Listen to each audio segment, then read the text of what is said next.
తెలుగు ప్రేక్షకులకు నటి పూర్ణ సుపరిచితమే. మలయాళ నటి అయిన పూర్ణ అసలు పేరు షమా కాసిం. 2004లో తమ యాక్టింగ్ కెరీర్‌ని స్టార్ట్ చేసిన పూర్ణ 2012లో 'అవును' అనే మూవీతో తెలుగులో ఎంట్రీ ఇచ్చారు. ఆ తర్వాత 'రాజుగారి గది', రీసెంట్‌గా 'అఖండ', 'గుంటూరు కారంలో' యాక్ట్ చేశారు. కొన్ని రోజులు 'ఢీకి' జడ్జిగా రాణించారు. 2022లో జేబీఎస్ గ్రూపు కంపెనీకి సీఈఓ అయిన షానిద్ ఆసిఫ్ అలీని వివాహమాడారు. వీళ్ళ వివాహం చాలా గ్రాండ్‌గా జరిగింది. రీసెంట్‌గా తనకొక బాబు పుట్టాడు. ఆ బాబు పేరు హమ్దాన్.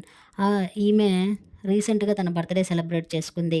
ఆ బర్త్‌డేలోని కొన్ని మూమెంట్స్‌ని మనతో షేర్ చేసుకుంటూ, నా భర్త ఖరీదైన గిఫ్ట్ ఇచ్చాడంటే ఎమోషనల్ అయ్యాయి. ఆ కార్‌ని చూసి ఆమె చాలా ఎమోషనల్ అయింది. ఆ ఎమోషనల్ మూమెంట్స్‌ని మనతో షేర్ చేసుకున్నారు. ఆ బ్యూటిఫుల్ మూమెంట్స్ మీరు కూడా చూసేయండి. ఈ వీడియో గనుక మీకు నచ్చినట్లయితే లైక్ చేసి, షేర్ చేసి నా ఛానల్ సబ్స్క్రైబ్ చేయండి. Thank you.